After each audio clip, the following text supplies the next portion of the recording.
Bismillahirrahmanirrahim. Alhamdulillahirabbil alamin. Wassalatu wassalam ala sayyidil mursalin sayyidina Muhammadin wa ala alihi wa sahbihi ajma'in.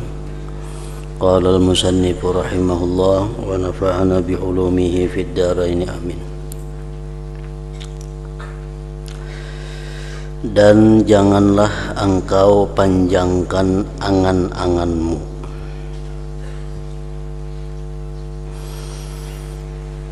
Dan janganlah engkau panjangkan angan-anganmu. Artinya, janganlah engkau merasa masih lama hidup di dalam dunia ini. Jangan merasa bahwa masih lawas selagi mati.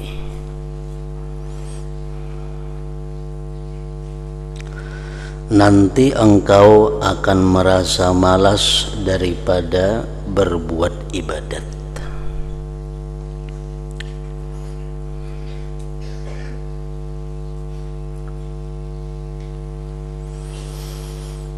Itu yang ditakutkan oleh Rasulullah sallallahu alaihi wasallam kepada kita, antara lain adalah tulul amal. Rasulullah khawatir kalau umatnya itu terserang satu penyakit yang namanya tulul amal, merasakan masih lawas hidup di dunia ini, karena itu membuat malas berbuat ibadah.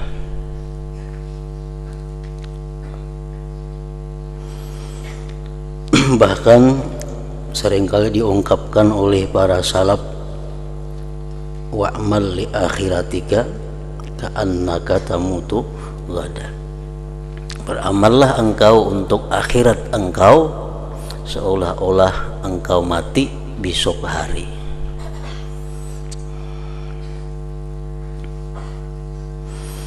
Nah, ungkapan itu wa'mal li akhiratika ka'annaka tamutu ghadan, beramallah kamu untuk akhirat seolah-olah engkau besok akan mati. Itu mengakibatkan, pertama, kita kadang menunda taat karena kita menganggap besok mati. Yang kedua, membuahkan faidah beribadah dengan benar dan serius karena esok akan mati.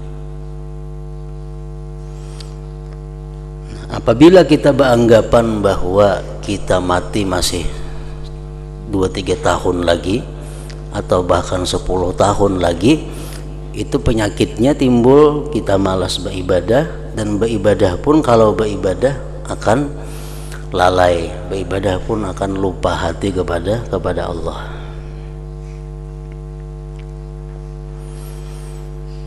Bahkan hendaklah engkau pikirkan bahwa kematianmu itu sangat dekat sekali kepadamu. Makanya Rasulullah mengatakan bahwa hendaknya setiap orang beriman itu sebelum tidur hendaklah dia menitipkan surat wasiatnya di bawah bantalnya. Kenapa? Karena kalau esok kita kada berumur lagi, jadi surat wasiat sudah ada di bawah bantal.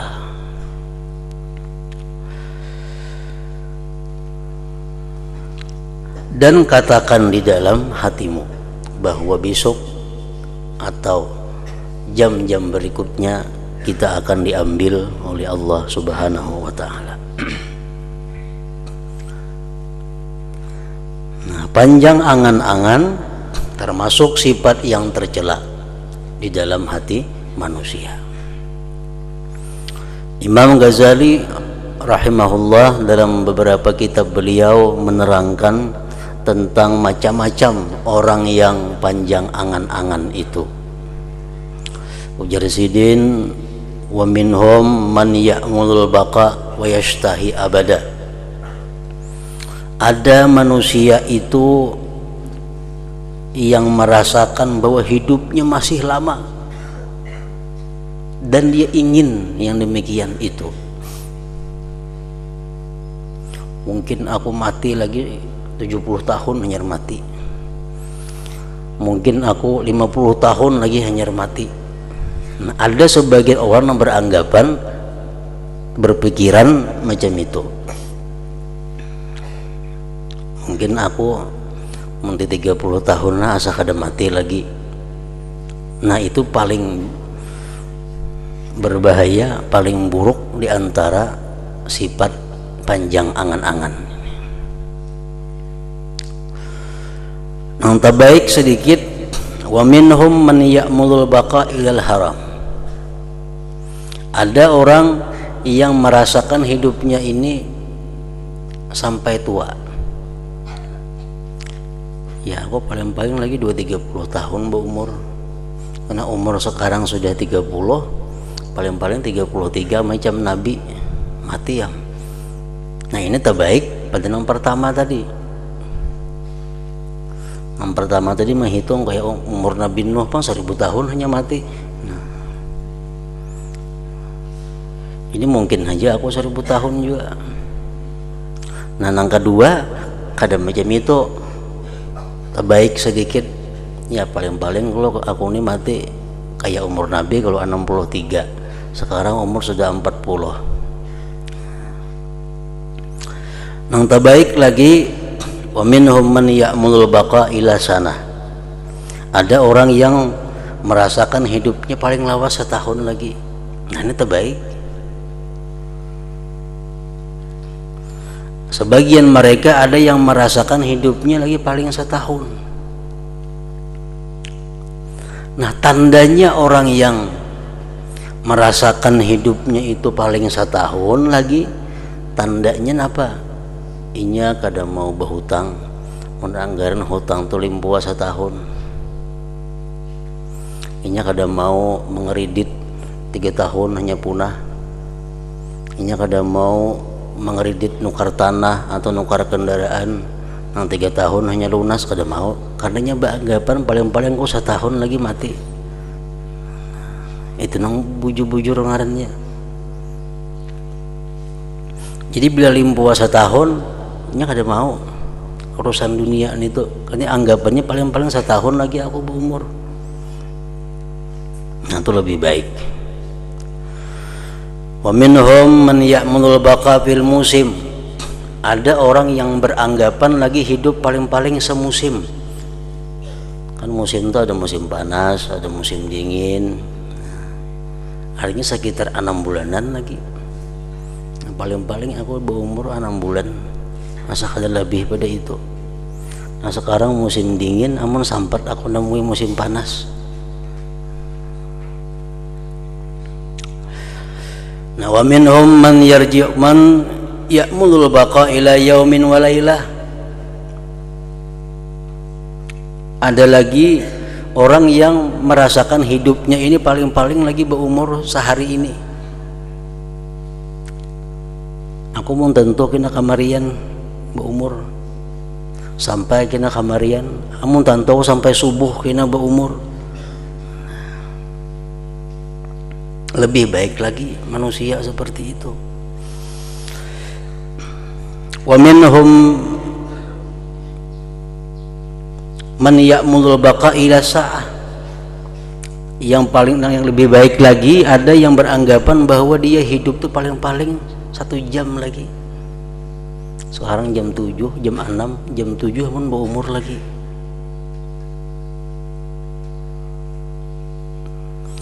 Ini ia sabda Rasulullah, pesan beliau kepada Abdullah bin Umar, idza asbahta fala tuhaddis nafsaka bil masa wa idza amsayta fala tuhaddis nafsaka bis sabah. Jalsidin, bila engkau berada di waktu pagi, jangan nak mikirakan nang kamarian. Bila engkau berada di petang hari, jangan hendak memikirkan subuh. Kenapa? Belum tentu subuh itu engkau masih hidup. Wa minhum man la yaqdiru baka sa'atan. Ada lagi orang nang angan-angannya kada sampai sejam. Nya merasa parak benar sudah dengan kematian itu.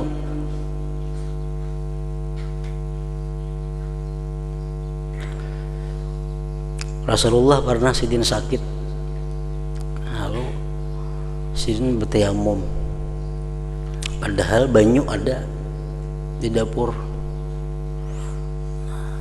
Lalu disuruh pelayannya, itu ada banyu wahai Rasulullah. Jasin barangkali aku kada sampat, tak banyu itu sudah mati. Barangkali kada sampat aku mendatangi banyu itu sudah habis umur. Nah ini beliau bahwa menganggap kematian itu kada sampai sejam sidin lagi hidup. Nah, wa minhum man ya'mulul maut nasba ainaihi, ada lagi sebagian manusia itu yang membayangkan kematian itu di hadapan matanya. Nah, walhasil makin parah kita merasakan kematian itu, makin baik, makin positif kepada akhlak, tingkah laku, baik hati ataupun zahir kita.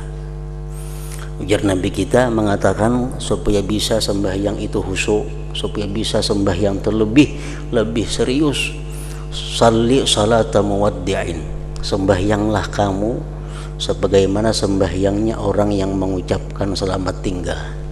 Maksudnya apa? Sembahyanglah kamu dengan merasakan bahwa ini sembahyang kamu yang terakhir dalam hidup engkau. Nah otomatis sembahyang kita hati-hati, sembahyang kita lebih baik daripada biasanya, karena ini kita menganggap sembahyang yang terakhir dalam lembaran amal catatan ibadah kita, sembahyang terakhir di dalam hidup kita. Nah itu satu cara untuk bisa membaguskan sembahyang. Rasakan, pikirkan bahwa ini sembahyang adalah sembahyangku yang terakhir dalam hidupku. Nah lalu sembahyang bagus tuh, hati-hati. Bersabarlah engkau hari ini, mungkin engkau akan mati pada malam nanti. Dan bersabarlah, malam ini mungkin engkau akan mati pada besok pagi.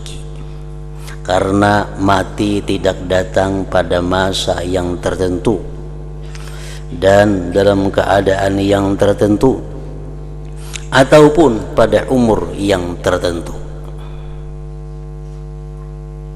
Kematian pasti akan datang. Nah karena apabila kita mati persisnya, itu termasuk di antara 5 hal yang mutlak hanya dimiliki Allah Subhanahu wa ta'ala pengetahuannya. Entah Allah semalam tuh, hari kiamat kapan terjadi persisnya, jamnya itu hanya Allah yang tahu.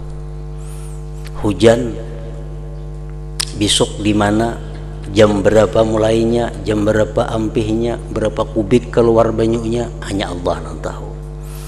Yang ketiga, yang dalam perut ibu, anaknya laki-laki kah, bini-bini kah, ahli surga kah, ahli neraka kah, sugih kayaknya kena hidupnya, miskin kah, alim kah, jahil kah, hanya Allah yang tahu. Nah, yang keempat, kapan kamu mati dan di mana kamu mati, itu pun hanya Allah Subhanahu wa ta'ala yang tahu. Yang kelima, esok apakah kita mengerjakan dosa lebih banyak daripada ibadah atau mengerjakan ibadah lebih banyak daripada dosa, itu hanya Allah yang tahu. Nah, termasuk 5. Kematian termasuk di situ, hanya Allah yang bisa tahu, hanya Allah yang bisa menentukan kapan, jam berapa, hari apa seseorang itu akan mati.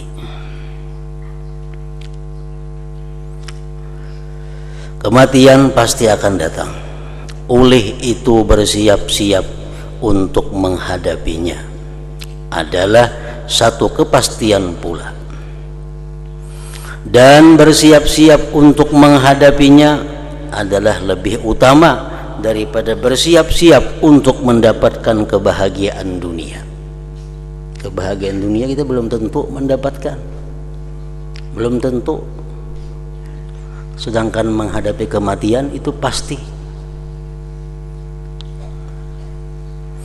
Bukankah engkau memang sudah mengetahui bahwa engkau tidak akan lama hidup di dunia ini? Barangkali umurmu hanya tinggal 1 hari atau hanya sekali bernapas saja lagi, gak ada tahu kita. Pokoknya yang jelas kematian itu pasti kita hadapi, pasti kita jumpai. Hanya Rasulullah bersabda, ujalisin egotanim khamsan qabla khamsin, dapatkan 5 sebelum datang yang 5 itu. Egotanim khamsan qabla khamsin, ini kebanyakan yang disesali oleh manusia. Syababaka qabla haramika, masa muda sebelum tua. Banyak orang tua yang sudah berumur 40 tahun ke atas tuh tua ngarannya. 40 tahun ke atas tuh sudah masuk tua. Di dalam agama kayak itu aturannya. Bila umur 40 ke atas tuh tua ngarannya. 40 ke bawah masih muda. Banyak orang yang sudah umur 40 ke atas itu menyesal. Menyesal apa? Menyesal lagi anum kada sempat mengaji, kada sempat menghafal Yasin. Sekarang mata sudah kaur, membaca Yasin kada kawa, hafal kada. Nah, kau lagi membaca Yasin, baca kabur mata, mana kada hafal. Membaca tabarak, nah jaka lagi anum dulu menghafal Yasin, jaka lagi anum dulu menghafal tabarak, jaka lagi anum dulu menghafal waqiah. Ini sudah tua, kenapa? Menghafal, jangan menghafal itu membaca aja apa. Nah, jadi menyesalnya sudah umur 40 ke atas.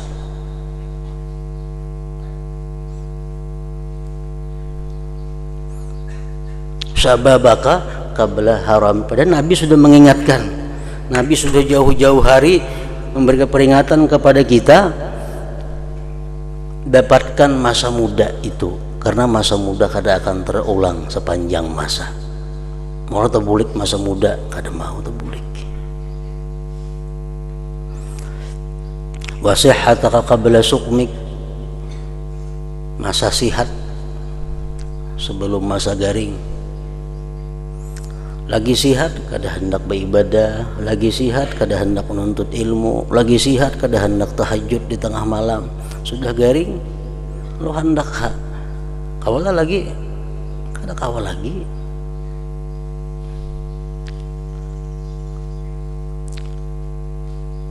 Dan kehendaknya pun kada dapat pahala. Orang terus garing, sudah garingnya bakal hendak, jakanya aku nih sihat, aku tahajud malam, kada berpahala lagi. Kenapa? Lagi sihat dahulu kada pernah tahajud juga. Jakanya lagi sihat itu rajin mengaji, lagi sihat itu penyembahyang, lagi sihat itu pemuasa, lagi sihat itu peibadat. Sakit inya, jakanya aku sihat, aku nih puasa. Nah itu berpahala inya. Kenapa? Terbukti sudah ada. Lagi sihat dahulu memang peibadah. Sihataka qabla sukmika wa ghinaka qabla fakrik, sugih engkau sebelum engkau miskin.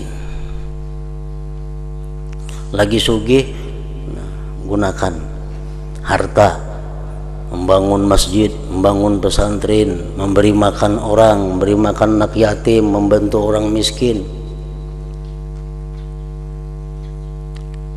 Sebelum fakir, karena memfakir hanya macam-macam. Jika aku lagi bahari kamu bangunakan sebuah langgar dan itu. Jika aku lagi bahari kaya, wah ini miskin sudah. Nah, apalagi berpahala lah, kan berpahala lalu nih tuh. Kenapa? Dibuktikan sudah sugih, nyatanya kada dahulu. Nah, jika dahulu tuhnya sugihnya pemurah, sekarang inya miskin, jakanya aku kaya bahari itu sudah mau beri makan nih. Nah, berpahalanya. Kenapa? Dahulu sudah pernah macam itu.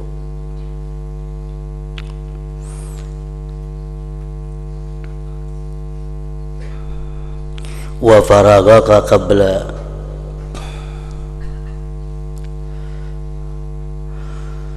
syughulika, dan waktu lapang engkau sebelum sibuk. Waktu lapang sebelum sibuk, sebelum banyak urusan, banyak yang diurusi. Wa hayataka qabla mautika, dan hidup engkau sebelum mati. Samuaan orang baik nang ahli ibadat, baik nang kadapa ibadat maginnya menyesal sesudah mati itu. Orang nang ahli ibadat saja menyesal begitu inya mati melihat surga. Menyesalnya apa? Masih kurang merasa beribadat, jakanya tambah lagi banyak lagi nikmat yang diperoleh di surga.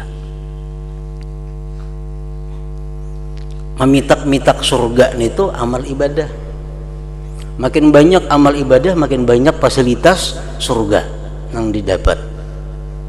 Kada sama bang. Misalnya kita sama aja masuk surga kedua-duanya, cuman saya ini banyak ibadahnya. Nah, dalam surga kada sama fasilitas yang diberi Allah. Perkataan salah seorang sahabat mengatakan bahwa engkau bisa selamat dari siratal mustaqim itu dengan kemaafan Allah. Kita menyeberang titian siratal mustaqim itu, kita bisa selamat di situ dengan kemaafan Allah. Nah, dari siratal mustaqim kita bisa masuk ke dalam surga itu birahmatillah, dengan rahmat Allah. Kita bisa masuk ke pintu surga itu dengan rahmat Allah. Nah, kemudian kita dalam surga mendapatkan fasilitas kenikmatan tergantung banyaknya amal ibadah yang kita lakukan. Nah, jadi ibadah ini pendudian. Untuk meniti siratal mustaqim, ibadah kadang-kadang diandalkan, pasti kalah, gugur. Siapa jua pun lihat titian mustaqim, kalaunya kata diampuni, dimaafi Allah, gugur. Walaupun ibadahnya macam seduniaan ini diisi ibadah. Masuk surga, ibadah kita kadang-kadang jua membayari. Jadi rahmat Allah nang kita bisa masuk surga. Nah, dalam surga ini tuh hanya tak pakai ibadah ini. Nang sambayang duha dapat ini, nang kada berduha kada dapat. Nang sambayang tahajud dapat ini, nang kada tahajud bang kada dapat itu. Nah, itu dalam ibadah membagi-baginya ibadah.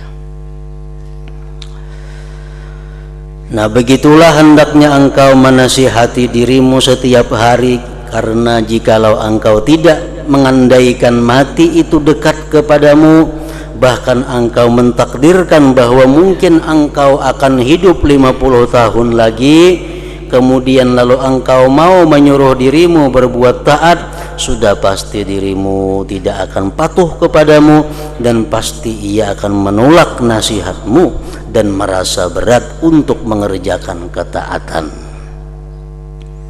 Kalau kita masih merasa umur kita 50 tahun, kita merasa masih umur kita 50 tahun, kita suruh diri kita berbuat taat pasti malas. Munnya mau juga berat. Kenapa? Karena kita masih merasa ada kesempatan, masih ada kesempatan. Dan inilah termasuk nang jadi bahan syaitan untuk menggoda manusia, memperlambat ibadah.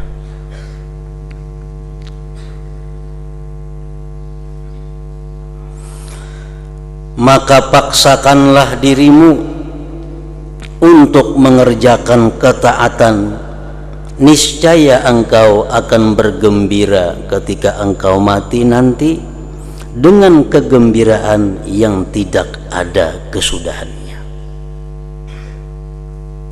Kegembiraan yang tidak ada kesudahannya, kegembiraan yang abadi, kegembiraan yang tidak bercampur lagi dengan duka cita.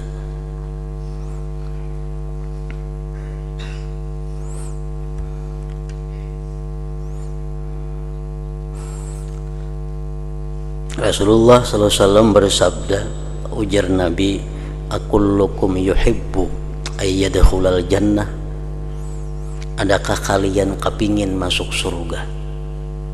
Qalu, berkata sahabat, na'am ya Rasulullah, inggih wahai Rasulullah.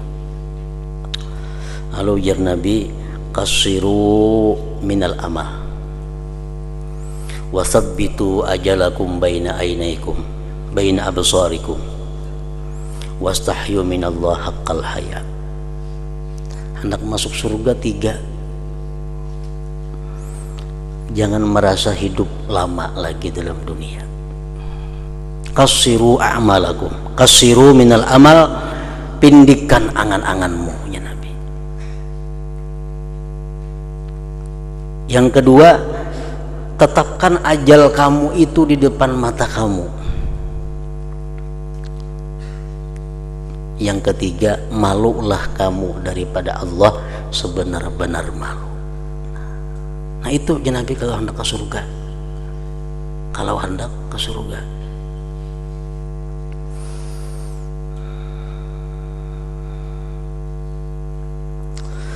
Tetapi jika engkau suka menangguh-nangguhkan ketaatan dan tidak mengambil berat dalam masalah ini, pasti engkau akan menyesal.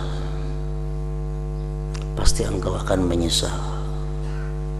Karena kematian akan datang menemuimu pada masa yang tidak disangka-sangka.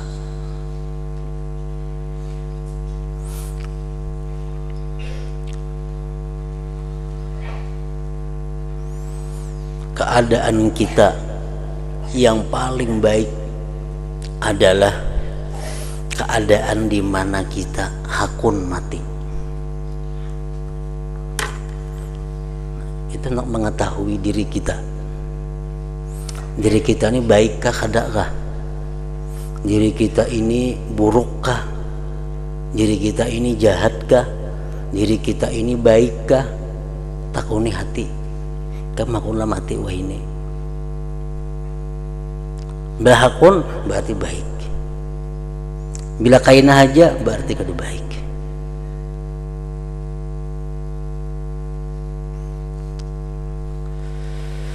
Kita rahatan baca Quran, rahatan baudu, rahatan menghadap kiblat, rahatan baca Quran, khusyuk. Hakun lah kita mati, hakun. Pasti hakun. Karena rahatan suci, rahatan baca Quran, rahatan khusyuk, kon lah mati kem saat itu hakun. Pasti baik ngarannya tuh. Menikah rahatan main bola, rahatan bertukar, rahatan berjual, rahatan berdagang, hakun lah mati. Nonton mampak barang, nah orang nukar barang, dipakakan barang. Dengan pembeli nih. Nah, mampak barang, karena hitung duit, nah mati hakun lah. Kada hakun, kan berarti kada baik nih tuh ngarannya. Keadaan kita yang paling baik itu keadaan di mana kita senang mati. Rahatan nuntut ilmu, membaca kitab, mati mau. Kenapa? Karena mati di kebun surga. Orang yang duduk di majelis ilmu, duduk di tempat-tempat pengajian ilmu agama yang membicarakan hukum Allah, itu duduk di Riyadil Jannah, duduk di kebun surga, taman surga. Kenapa disebut taman surga? Kan taman itu biasa di luar surga, taman itu biasa di luar andaknya. Taman ada mau dalam rumah, ada taman. Taman itu dihiga di belakang atau muka, taman. Orang yang duduk menuntut ilmu itu duduk di taman surga. Nah, jadi artinya apa? Andai kata inya mati saat itu masuk surga, karena sudah berada di tamannya, sudah berada di taman surga. Jadi nang memisahkan inya dari surga ke taman itu hanya kematian. Nah kalau kita bisa mati rahatan duduk menuntut ilmu, luar biasa baiknya, dan kita kepingin. Nah, jadi mengetahui kita baik atau kada, pekerjaan kita, tingkah laku kita, takuni hati, kan hakun lah mati wah ini. Nah, belinya hakun berarti baik. Tetapi jika engkau suka menangguh-nangguhkan ketaatan, menunda-nunda ketaatan, dan tidak mengambil berat, tidak serius dalam masalah ini, pasti engkau akan menyesal, karena kematian akan datang menemuimu pada masa yang tidak disangka-sangka. Maka pada ketika itu engkau pasti akan menyesal dengan penyesalan yang tiada ada kesudahannya, dengan penyesalan yang tidak ada kesudahannya. Di dalam kitab Ihya disebutkan bahwa kebanyakan teriakan ahli neraka itu disebabkan taswif, disebabkan menunda-nunda itu. Orang yang masuk neraka itu kebanyakan akibat taswif, akibat merasa panjang umur lagi. Itu kebanyakan.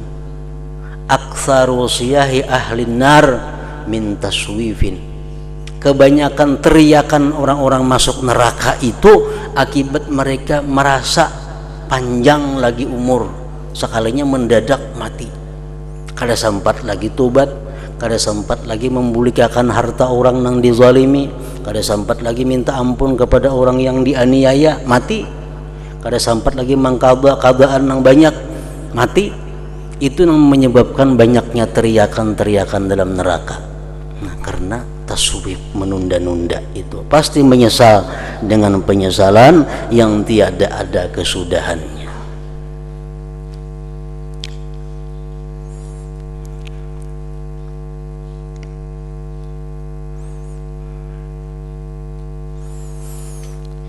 Dibuktikan penyesalan kita manusia di waktu kita melihat malaikat maut, itu dibuktikan di situ penyesalan. Begitu kita didatangkan malaikat maut, di situ sekaligus kita diperlihatkan oleh Allah tempat di mana kita bakal datangi. Apakah kita masuk surga? Diperlihatkan surga. Apakah kita masuk neraka? Diperlihatkan neraka. Orang yang hendak mati itu umumnya yang mati dalam keadaan normal itu umumnya menangis, baik nang ke surga baik nang ke neraka menangis. Nang masuk ke surga menangis karena gembira, menangis karena syukur kepada Allah. Nang mana melihat neraka menangis ketakutan. Nah, di saat manusia ini melihat malaikat maut datang, melihat surga atau melihat neraka, di situ sudah habis amal kita. Buku kita ditutup. Amal kebaikan apapun yang kita kerjakan kada berguna lagi, karena sudah habis masanya. Nah, di saat itu penyesalan bagi orang-orang, terutama yang banyak maksiat, banyak kesalahannya, di situ menyesal. Seapa kadar menyesalnya itu? Umpamanya orang ini berisi harta, kekayaannya itu mencapai 100 miliar, sugih itu 100 miliar. Begitunya melihat neraka yang bakal dihuninya, di situnya memohon kepada malaikat maut, wahai malaikat maut, aku minta tempo waktu beberapa detik.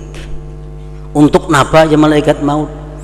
Untuk bisa berkata-kata menyumbangkan seluruh harta kekayaanku itu agar aku jadi orang saleh. Adalah harta gunanya yang dicari dalam dunia yang susah payah siang malam, kan tidak gunanya. Begitu kita melihat neraka itu, begitu melihat malaikat maut, laula akhartani ila ajalin qarib asaddaqa wa akum minas salihin. Wahai malaikat maut, beri aku waktu sesaat, beberapa detik, hanya sekedar bisa untuk mengucapkan hartaku itu seluruhnya kuwakafkan, supaya aku jadi orang saleh, jangan masuk ke neraka itu. Nah, ya malaikat maut, sudah habis masamu, sudah habis masamu, sudah habis. Nah, jadi di situ penyesalan, kada ada gunanya. Dan harta yang banyak itu kada cukup membayari penyesalan itu, kada ada gunanya. Bayangkan kita bercari kayak apa lapahnya, rela kita beriakan semuaan karena sudah melihat neraka di hadapan mata. Nah, manusia dengan penyesalan yang tiada ada kesudahannya. Jadi menyesal nang kayak apa aja, sesalnya dalam dunia ini masih inting. Menyesal aku menghutanginya, halnya kada bayar 10 juta. Menyesal aku menghutanginya, memudalinya sekali dibubuhnya lari, itu masih inting menyesalnya. Masih kawa diperdapati, masih kawa dicari. Tapi kalau sudah menyesal di saat itu, kada ada gunanya lagi. Kada ada gunanya. Dan hendaklah engkau selalu mengingati satu pepatah Arab, wa indas sabah yuhmadul qaumus sura, artinya dan di waktu pagi akan dipuji kumpulan yang telah berjaya berjalan pada malamnya. Kita musafir unta sampai maghrib istirahat, kawan nang saikong ini istirahat, aku guring-guring dahulu jarinya, kayaknya aku udah tengah malam aja mulai pulang berjalan. Ada kita kada, kita langsung begitu habis istirahat langsung jalan. Sampai di subuh kita sampai di kota, sudah kita sampai di kota nang dituju, sedangkan kawan kita subuh masih di tengah jalan nang gelap gulita. Nah itu artinya di waktu pagi akan dipuji kumpulan yang telah berjaya berjalan pada malamnya. Dan apabila engkau sudah mati, barulah segala apa yang aku sebutkan ini menjadi satu kenyataan, ujar Imam Ghazali. Dan apabila engkau sudah mati, barulah segala apa yang aku sebutkan ini menjadi suatu kenyataan. Seperti firman Allah Ta'ala, wala ta'lamunna naba'ahu ba'dahin, surah Sad. Maksudnya, dan selagi akan kamu ketahui kebenaran apa yang dikhabarkan kepadamu pada suatu masa kelak.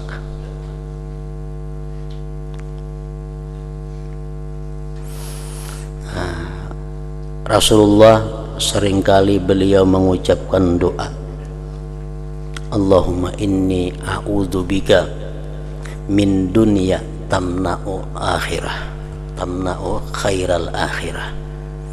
Allahumma inni a'udzubika min dunya tamna'u khairal akhirah.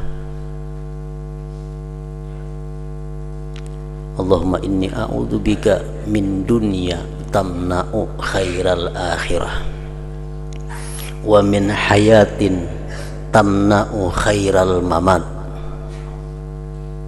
wa a'udzubika min amalin, alif, min amalin yamna'u khairal amal.